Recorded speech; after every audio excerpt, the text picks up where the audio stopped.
naririnig natin itong mensaheng 'to at maririnig natin, ito yung tanong na gigising din po. Kasi habang habang ano po, actually dinevotion ko 'to nung June 1. At ito din po yung nanggising sa akin na sa bawat araw na tayo po ay nagkakatagpo na sa bawat araw ng gising mo, para saan ka ba? Bakit ka gumigising?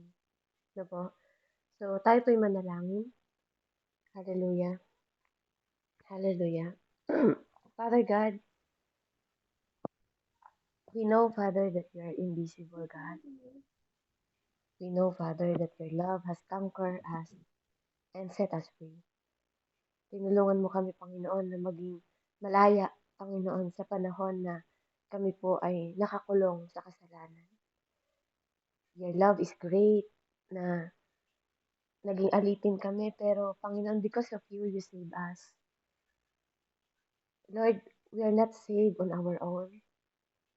It was you who brought us, Panginoon, and take all the price para maibigay mo yung banal na dugo mo sa mga buhay namin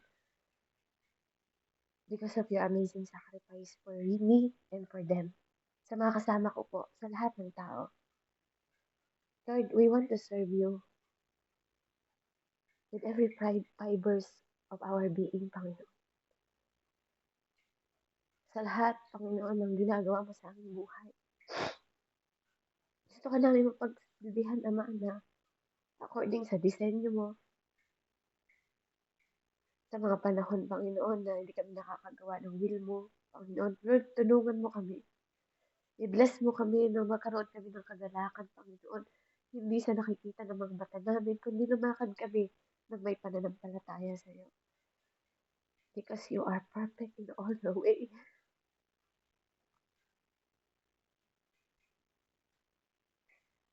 Kaya Lord, hayaan mo na maibigay namin yung sarili namin ng wholeheartedly. Na walang takot, Panginoon, na sumusunod sa iyo kahit ano man, Panginoon, ang aming pinagdadaanan. Patawarin mo kami sa mga pagkukulang namin. And Lord, salamat, Panginoon, na kami po ay pinoproteksyonan mo. Salamat, Panginoon, na yung innermost core namin, Panginoon, of our being, Ama, that your Spirit taking over more and more to our territory. Lord, salamat sa word mo na ituturo sa oras na to.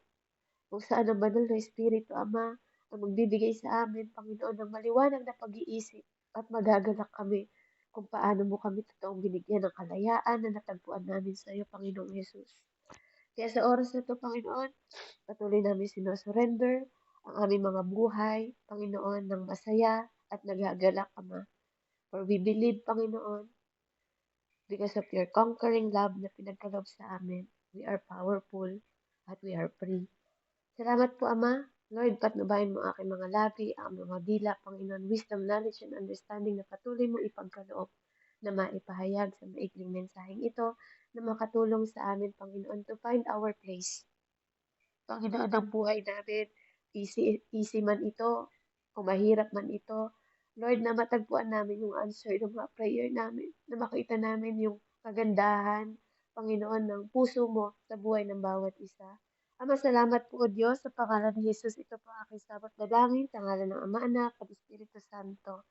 Amen and amen.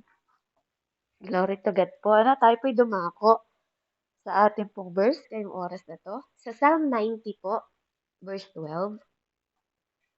Kung kayo po ay may Tagalog, pakibasa po, ano? Psalm 90, verse 12. Ang sabi po dito, teach us to number our days, that we may gain heart of wisdom. Ano po? So, yun lang po ang pinaka-main verse natin sa araw na to. Pakibasa nga po sa Tagalog, Psalm 90, verse 12. Ito po ang sabi sa Psalm 90 verse 12, ipaunawa ninyo sa amin na ang aming nabuhay na ulit po, wait lang po. Ipaunawa niyo sa amin na ang buhay namin ay maiksi lang upang matuto kaming mamuhay ng may karunungan. Amen po. Amen. Meron po kayong ibang salin? Meron pa po bang Tagalog na iba?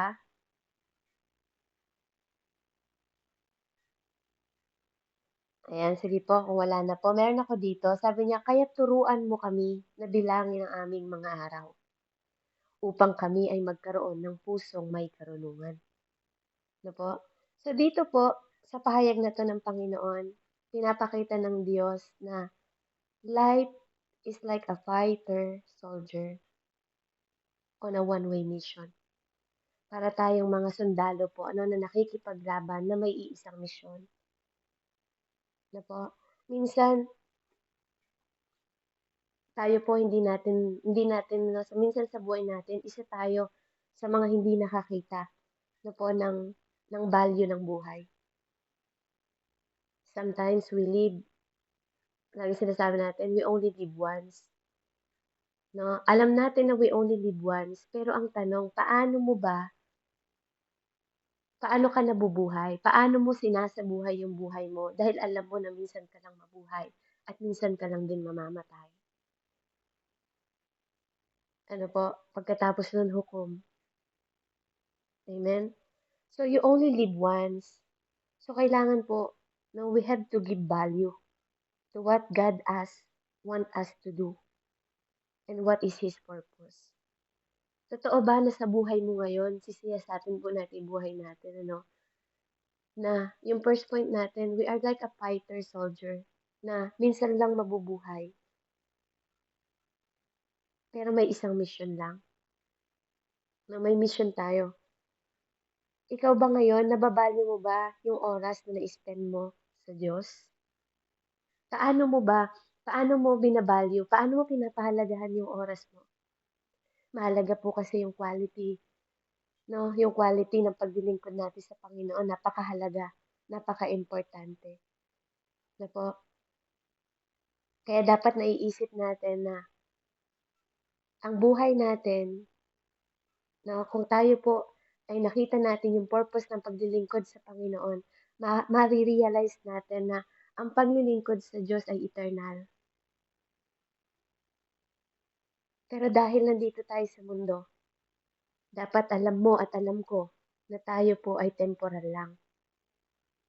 Nabubuhay tayo sa temporaring buhay. Kaya dapat alam mo that it's only short. Maikli lang, no po, and it's not last forever. Kaya paano mo ini-spend yung oras mo? Paano mo ginagamit yung panahon mo? Ano po? Kasi marami tayong kailangan gawin, no po? Minsan naaksaya natin yung ating oras at panahon sa mga bagay na walang kabuluhan. No po? Kaya dapat lagi nating matandaan sa buhay natin ngayon, no po? Itong first point natin na meron lang tayong one way of mission. At ang buhay na to, laging battle. Lagi tayong nakikipaglaban bawat umaga. Pangalawang point, sinabi niya dito, no? Sabi niya, teach us to number our days. Kasi, di ba, sa umpisa pa lang, pag pinanganak ka na, yun na yung simula ng pagbibilang mo ng araw mo. Ibig sabihin, hindi siya padagdag ng padagdag. Kung akala mo tuwing nagba-birthday ka, ay tumanda na ako. Ang totoo, sa mata ng Diyos, sa tuwing nagba-birthday ka, umiikli ang buhay mo. Umiikli ang panahon mo. Umiikli ang pagkakataon mo. Na mo sa tuwing tumatanda ka, nagmamatured ka na rin. Ano po? Habang binibilang mo yung days mo, na mo sa bawat pagtanda mo tumatanda ka. Pero believe me or not, kapatid, may mga matatanda ngayon na paurong ang pagtanda. Kaya sabi niya doon, that we may gain heart of wisdom. So kung matututunan mo pala na ang buhay mo ay temporary lang, ang buhay mo ay hindi mahaba, ang buhay mo ay nabilang na from the beginning na ikaw ay pinanganak. Kailangan ngayon may wisdom ka. 'Di ba? Sabi niya sa point natin, wisdom is a living each moment for God. Kung totoong may wisdom ka, dapat natutunan mo na ang takot sa Diyos ang unang karunungan. Kaya kailangan ngayong oras na to, alam mo, dapat na ikaw, yung wisdom, no, is nabubuhay ka each moment ng buhay mo ngayon for God. Hindi para sa mga anak mo, hindi para sa asawa mo, hindi para sa magulang mo, hindi para sa mga kaibigan mo, hindi para sa mga tao sa paligid mo. You are living each moment for the Lord to glorify Him.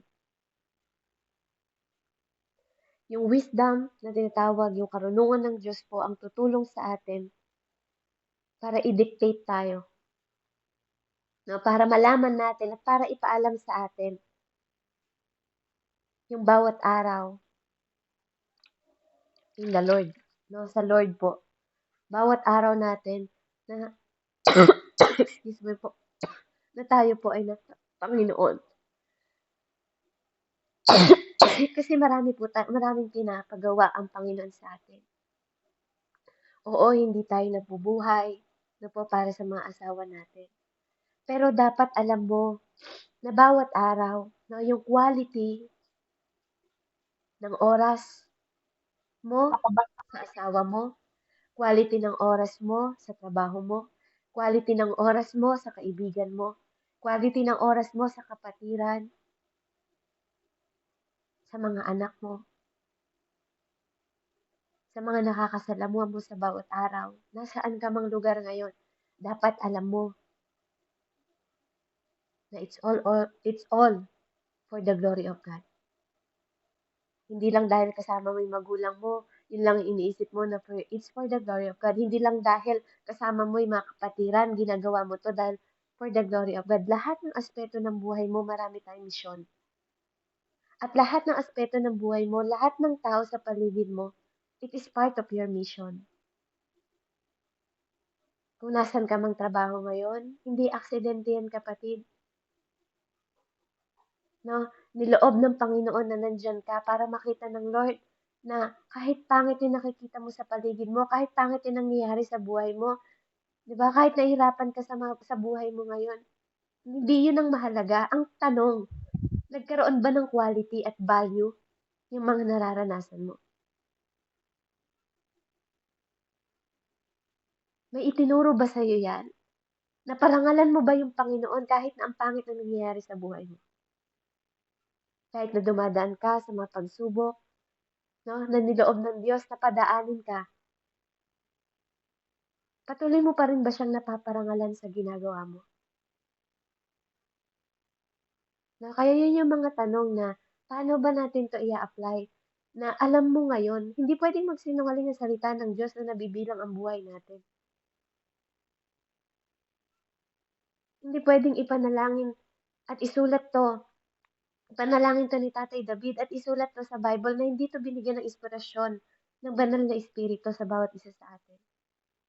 Na habang binabasa mo to, Lord, teach me to count my numbers of my days. So, ibig sabihin, bawat araw na nilalagi mo sa mundong ito, mahalaga. Bawat araw na nilalagi mo sa mundong ito, tinitingnan ka ng Diyos. Bawat araw na nilalagi mo sa bawat tao sa paligid mo, pinapanood ka ng Diyos kung paano mo sila tinatrato, kung paano mo sila minamahal, kung paano mo sila tinutulungan, kung paano ka nahabag sa kanila, kung paano mo ginagamit yung grace ng Lord bawat araw as He gave you the mercy na bago lagi araw-araw. Pangatlong points natin, last points po. We waste so much time without realizing it. Hindi natin napapansin, ang dami pala nating sinasayang na oras, pero hindi natin nare-realize. Ang dami natin sinasayang na oras kapag nagagalit tayo sa kapwa natin. Ang dami natin sinasayang na oras, no? Kapag tayo nagtatanim ng sama ng loob sa kapwa natin. But sometimes we don't care. Sometimes hindi natin na-realize, no? Kaya wala tayong pakialam kasi wala tayong pakialam kung how long we live. Pero, no? Kung isa sa puso mo itong verse na to na, Lord, nakakount pala yung buhay ko. Pwedeng bukas, iyon yung panahon ko na mamatay na ako. Na pwedeng ngayon, ako mawala sa mundong ito. No po? Kaya sa bawat araw, yung natutunan ko na bawat araw dapat isipin mo na yun yung last. Ano yung nagawa mo para sa Panginoon? Ano yung binigay mo para sa Kanya? No, kasi hindi mahalaga yung quantity. Kung ilan tayo na Ilan nagsasali-sala tayo sa bawat nagsasali-sala araw sa sa bawat ministry. Ang mahalaga po, no, yung quality na binigay natin sa Panginoon. Paano mo ba hinandog yung buhay mo? No, simula nung na-realize mo na, Lord, bilang pala'y araw ko. O nung araw na nakakalala ka sa Panginoon. O hanggang ngayon, ano po, marami kang bagay na pag-i-scroll mo lang sa phone mo. Imaginein mo, no? Ako po, aminado din minsan ako, na-scroll ko yung phone ko, nanonood ako ng mga reels na ganyan, na wala namang katuturan, na sayang ko'y 2 oras, 1 oras.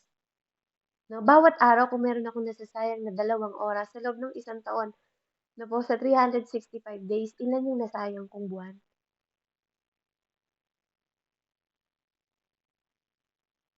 Na po, kasi madami na tayong nasayang simula nung di natin nakilala yung Panginoon. Ang dami na natin sinasayang na oras. Hindi ko sinasabi na maging religious tayo.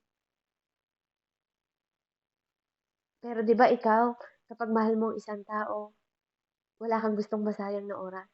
Bawat oras, bawat minuto mahalaga sa'yo. 'Di ba? Sa asawa mo, 'di ba pag girlfriend mo, 'di ka nagsasawang kausap, hindi ka nagsasawang i-chat, na yung mga anak mo, kahit nagagalit ka sa kanila, hindi ka nagsasawa. Kaya kahit na alam natin na God is invisible God, no, siya hindi siya nagsasawa na titigan ka, hindi siya nagsasawa na tingnan ka, hindi siya nagsasawa kung inaabangan niya kung paano ka nagta-transform, no? Inaabangan ni Lord na habang nasasaktan ka, kina-cultivate ka ng Panginoon. Paano mo ginagamit yung cultivation na yon? Paano nag-grow yung stamina mo? No? Paano ka lumalago? Kaya sometimes we don't care how long we live. That's why we don't care. Kasi hindi natin naisip kung gaano katagal tayo mabubuhay pa sa mundo. Kasi hindi yun ang iniisip natin. Kaya mahalaga po na kung tayo po, meron tayong timeline in our mind na alam natin that this verse na po magbibigay sa'yo na, Lord, sabi ni David, teach us to number our days that we may gain heart of wisdom. Dapat ngayon, naiisip mo na wala kang dapat sinasayang. Kahit nakakainis yung asawa mo, kahit nakakainis yung anak mo, kahit nakakainis yung kapatiran mo, kahit nakakainis yung kapwa mo, wala na akong puwang para magalit. Wala na akong puwang para magtampo. Wala na akong puwang, 'di ba, para magtanim ng galit sa puso ko. Bakit? Kasi number lang yung araw ko eh. Number lang yung araw mo, kapatid. Wala sa atin dito na hindi alam ng Diyos. There's a time ng panganakan at there's a time ng kamatayan. Wala sa atin isa dito. Sinabi niya sa Ecclesiastes 3. Amen? May panahon na masaya ka, may panahon na malungkot, may panahon ng pagtatanim, may panahon ng pag-ani. Pero sa bawat araw ng mga yon, 'di ba? Bawat moment ng buhay mo, nasan ka? Nasan yung value na ginagawa mo? Nasan yung mind mo? Nasan yung puso mo? Kaya, we don't have to waste our time to watch worldly things, 'di ba? Na wala naman tayong mapupulot talaga, na po. O kaya, wala namang masama, 'di ba? Ang mahalaga kung paano yung quality. Nakasama mo yung kaibigan mo, kasama mo yung mga mahal mo sa buhay. Paano mo in-spend yung quality na yun? Na sometimes hindi naman it's about what you watch eh. 'Di ba? It's about how you value na kasama mo sila.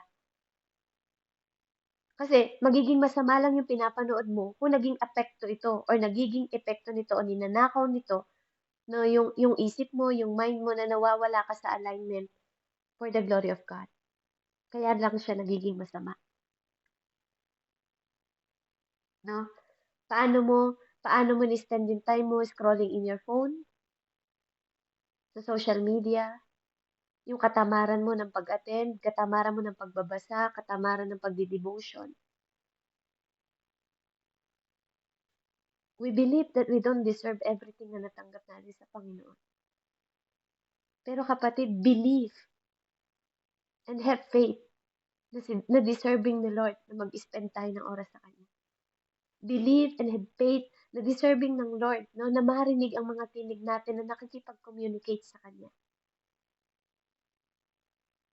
Believe and have faith na ang bawat ministry na ina-attendan natin is mahalaga kasi may Diyos na nanonood sa'yo. May Diyos na tumitingin kung paano mo ini-spend yung oras mo sa bawat araw na pinagkakaloob niya sa'yo. Paano mo ini-spend yung mercy niya na laging bago araw-araw. Bukod sa mercy niya, meron pa siyang grace na laging bago araw-araw. Is that valuable for you? Kasi para sa Kanya, alam niyang mahalaga yun dahil alam niyang kailangan natin yun. Alam ng Diyos na kailangan natin ng grace niya para makamove tayo sa bawat araw na binibigay niya. Alam ng Diyos na kailangan natin ng awa. Kasi pag hindi binigay ng Lord yung awa sa atin, kawawa tayo. Sa bawat araw ba na ginagawa natin, na lagi nating iniisip, no, na pagising mo pa lang sa umaga, naalala mo yung Panginoon na nagpapasalamat ka. Na Lord, salamat kasi buhay pa ako. Pero ano yung mga plano mo sa bawat araw? Totoong kalooban ng Diyos ang magaganap pa rin kahit nagpaplano tayo ng mga bagay. Pero ang tanong, are we doing the right mission of our life? Na napaparangalan ba natin ng Diyos sa buhay natin? Kaya maging matalino tayo. Na huwag tayong mag-spend ng so much time without realizing na hindi mahalaga yung bawat araw natin sa bawat araw. Kaya dito po yung application na nilagay ko. No? Spend all our time on our God-given mission. Ano ba yun? Yung mga talent natin, diba? Yung mga ability natin, yung capacity mo na makapaglingkod sa Panginoon, yung oras mo, yung effort natin, ano po? Kailangan, inaano na natin, pinapahalaga, doon nga, nag-aano tayo na mga gagawin natin. Alam niyo, yung mga tao dito sa Amerika, bawat araw, minsan yung mga responsableng tao, sinusort nila. Umaga pa lang kung ano iluluto nila. Di ba, dapat ganun din tayo, no? Yung mga ginagawa natin, yung mga activity natin, nakalagay din sa calendar. Ano ba yung routine mo bawat araw, yung mga habit mo bawat araw, di ba po? Ano yung effort na ginagawa mo sa Diyos bawat araw? Yung talent mo, nagagamit mo ba sa Diyos bawat araw? Yung lakas na binibigay niya sa'yo bawat araw, na-spend mo ba sa Kanya? Kasi alam mo na may number yung oras mo. Alam mo na may number, no? Akala mo mahaba, pero akala mo maikli para sa'yo. No? Pero sa Diyos, ang haba na yun. Yung isang araw sa Kanya, 1,000. No po? Yung isang araw sa atin, 1,000 sa Kanya. Kaya ang haba ng panahon na binibigay sa atin ng Panginoon, akala lang natin maikli.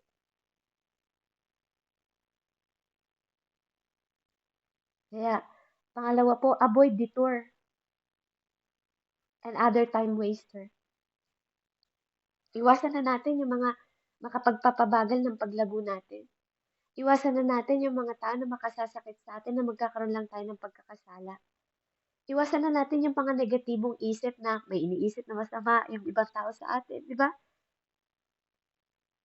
No, kasi sayang eh. Sayang yung oras. Huwag natin sayangin yung mga oras na walang halagang bagay na nag-iisip tayo ng mali sa kapwa natin. Na nag-iisip tayo ng mga bagay na hindi naman maganda, nagtatanim tayo ng sama ng loob. Di ba po? Umiisip tayo ng bagay na wala naman talagang part doon sa disenyo ng Diyos sa atin. Huwag natin lagyan ng detour yung buhay natin na hihinto tayo. Huwag kang huminto dahil lang nakakaranas ka ng paghihirap. Huwag mong gawing dahilan 'yan para ma-waste mo yung time mo na hindi ka umattend para sa mga gawain sa Panginoon. Huwag mong bigyan ng detour yung sarili mo kasi you always have the choice. Choice after choice after choice. That's life. Believe me or not, after you choose another things, you have to choose again. At after choosing, you have to choose again. Life is a choice. Hanggat nabubuhay ka, you have to choose. Mabuti at masama. For God's glory o hindi. Napapaluguran mo ba yung Diyos o hindi? Everything is a choice. Kaya piliin mo yung buhay, sabi ng Diyos. Piliin mo yung buhay, anak. Di ba yun yung sabi ng Panginoon sa atin eh. Sabi niya yun yung sabi niya sa salita. Kaya i-avoid na natin no, yung mga detour na nakakapagpabagal ng pag-grow natin spiritually, nakakapagpabagal no po ng kagalakan natin, pumipigil ng kagalakan mo for what? Dahil sa problema? It is part of your growing. It is part for you to glow the glory of the Lord sa buhay mo. Sa mundong ito, puno ng kapighatian, sabi ng Diyos. But take courage, anak.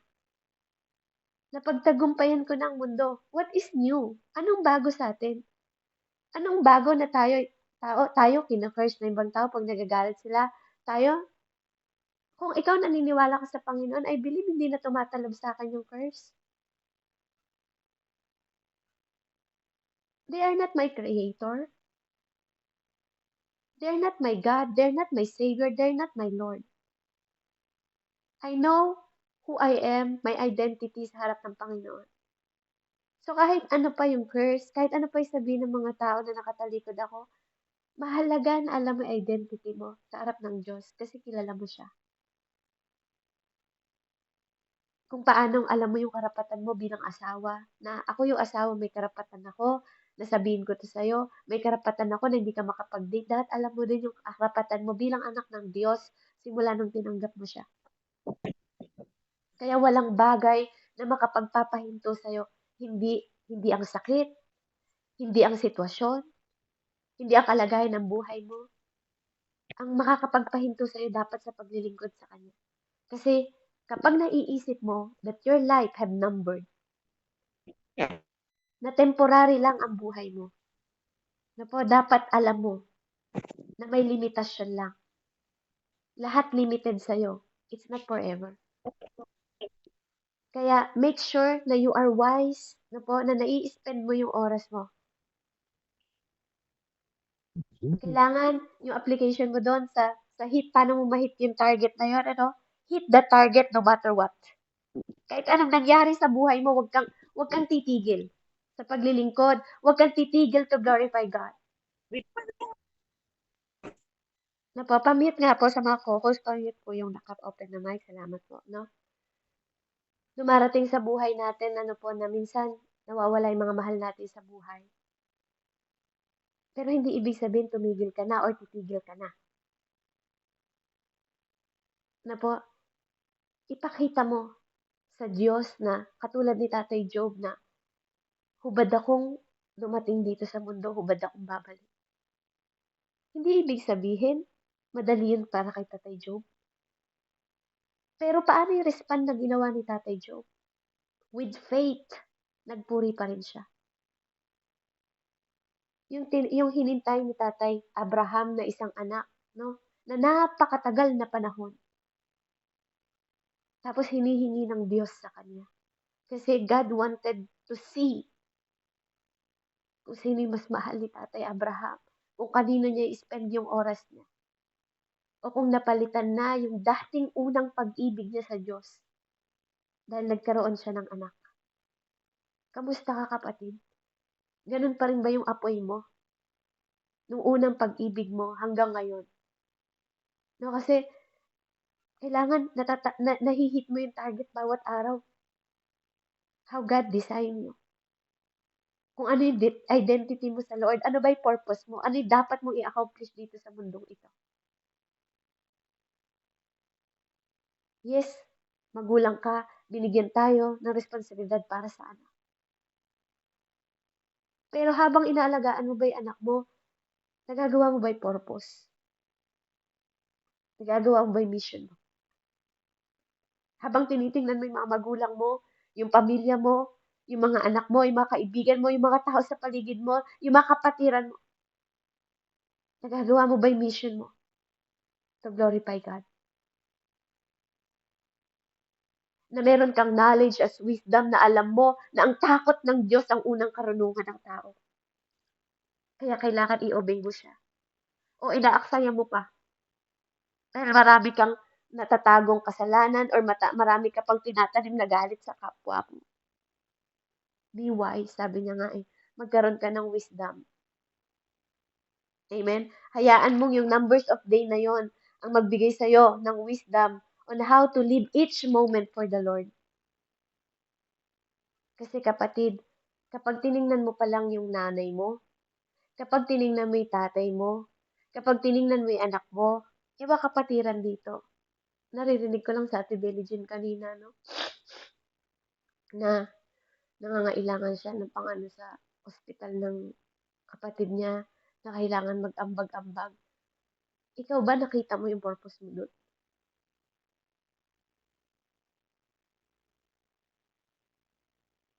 Kapag naririnig mo yung mga kapatid mo na humingi ng tulong, nakikita mo ba yung purpose mo doon?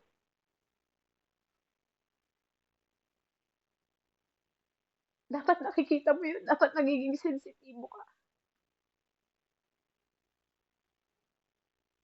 Na yung kapatid ko, kailangan ng tulong. Kailangan natin tulungan. Kasi that's part of your mission. Oo, narinig mo sa kanya, humingi siya ng panalangin. Si Ate Ashley humingi ng panalangin. Patuloy na panalangin sa kanyang mga asawa, anak, doon sa kaibigan niya na namatayan. Si Ate Benny Jean humingi ng panalangin, hindi niya sila narinig na humingi ng tulong. Pero ang tanong, nakita mo ba yung mission mo doon sa part ng buhay nila? Marami po tayong mission pag tinignan natin. Paggising pa lang sa umaga, na nakikita ko yung asawa ko, yung mga anak ko. Nakikita ko yung purpose ng buhay ko. Pag nai-imagine ko na may bata sa loob ng tiyan ko, may buhay sa loob ng tiyan ko, may mission ako sa buhay. May mission ako na pinapagawa ng Diyos. At yung buhay ko bilang. Kaya ilagay po natin to sa prayer natin, na Lord, teach me how to number my days. Ilagay po natin sa prayer natin to. Lord, turuan mo kami. Turuan mo kami na bilangin yung aming mga araw upang kami magkaroon ng pusong may karunungan. Na hindi na namin mabigyan ng puwang yung kaaway sa buhay namin, na magkaroon pa siya ng pagkakataon para masira yung pamilya ko, di ba? Para masira yung mga tao sa paligid ko, para magkaroon ako ng galit. Kundi palitan mo ng karunungan na nagmumula sa'yo, yung puso, Panginoon, na alam ko na may kabuluhan yung buhay ko, hindi dahil may kabuluhan ako, kundi you are worthy to serve. You are worthy to glorify. Hindi dahil perfecto ako, but you are perfect, God. Hindi dahil deserving ako, but you are, Father. Yun yung dapat na mindset na meron po tayo. Ano po, kaya purihin ng Panginoon. I hope and I pray na nagbukas po to ng bawat isip natin. Napaka-realistic lang. Ano po, ng devotion ko na to. Pero, ang laki ng impact sa buhay ko. At I believe sa buhay mo, no, mapag-iisip ka rin na paano mo ba ini-spend, no? Kasi if God care about your life, you should care. No? You should care. Dapat mayroon ka ring malasakit kung paano mo ni-spend yung oras at panahon mo. Kasi pag tiningnan nga natin pamilya natin, marami po tayong mission to glorify God. Masaya ang Panginoon kasi blessing ang pamilya natin, blessing ang magulang natin. Pero ang tanong, yung kalidad ba ng oras na binibigay mo sa kanila, panahon, di ba? At mga bagay na ginagawa mo, nag-glorify ba siya? Walang masama po na mahalin natin ang pamilya natin. As long na nakikita ng Diyos yung presensya na nandun, laging una siya. Amen? Kaya purihin po, Panginoon. Sige po tayo po yung manalangin. Father, hallelujah. Teach us to number our days that we may gain a heart of wisdom. Make us wise as we spend our time, Panginoon. Yung lakas namin to fulfilling the mission sa mga buhay namin, sa pamilya namin, sa magulang namin, sa mga anak namin, sa mga tao sa paligid namin, na binigay mo, Panginoon, sa amin. Lord, help us to share the gospel, Panginoon, sa marami pang mga tao as much as possible, Father God, na makilala ka din nila at marinig din nila ang magandang balita, Panginoon, na ma-share namin at hindi masayang yung oras namin, Panginoon, na matagpuan din nila yung salvation at eternal life sa piling mo. Na hindi kami nag-aaksaya ng panahon, Panginoon, na tinitingnan lamang namin sila na napapariwara, kundi nandun po yung panalangin namin na maging pagpapala kami sa kanilang mga buhay. Help us to build, Panginoon, our family, our career, Panginoon, our life, Panginoon, to glorify your name. Lord, patuloy mo nawang i-grant, Panginoon, yung quality time with our wife, with our husband, with our spouse, Panginoon, Lord, with our children, with our friends, Panginoon. Leave us to guide people, Panginoon. Hallelujah. In your feet, Lord God, sa iyong mga paanan na matutunan namin, Lord, na mailagay din sila sa iyong mga paanan sa bawat araw, Panginoon, na nakikita namin na ang mundong ito pagulo ng pagulo. Andun din yung aming mission and purpose, Panginoon, na matulungan sila na bawat tao, Panginoon, mailagay namin sa paanan mo. Na nandun din yung kahabagan namin, na hindi kami titigil, Panginoon. Lord, help us to make the most of the time here on earth, Father God, na nai-enjoy namin, Panginoon, to live our life, Panginoon, to glorify and to give you glory. Ito po ang aming samot sa dalangin, Ama. Salamat po sa mensaheng ito, Panginoon. Salamat sa mga tao na nakapakinig. Salamat po sa aming mga buhay. Salamat sa mga amo namin. Salamat sa mga pamilya namin, Panginoon. Sa asawa at sa anak namin, Panginoon, Lord. Hallelujah. Maraming salamat, Ama, sa mensaheng ito. Nawa na itanim sa pinakamatabang parte ng puso na aking mga kapatid at nagising kami, Panginoon, sa katotohanan, Ama, that our days is numbered, hindi sa amin, but by you. Ikaw ang may hawak ng buhay namin, as you said in Job 12:10, Panginoon, na ang lahat ng bagay sa mundong ito nasa iyong kamay, even ang buhay ng bawat isa. Kaya help us, Lord, teach us to number our days, that we may gain the heart of wisdom. Salamat po, Ama, sa kaunawaan, sa karunungan, Panginoon, na magkaroon ng banal na takot sa iyo. Patuloy mo kaming bigyan ng obedient heart and teachable heart to serve you for your glory, Panginoon. In the mighty name of Jesus, I pray. Sa ngalan ng Ama, Anak, at Espiritu Santo. Amen and amen. Amen po, and glory to God po. Amen. Praise God po sa buhay mo po, Sis Beb. Thank you po sa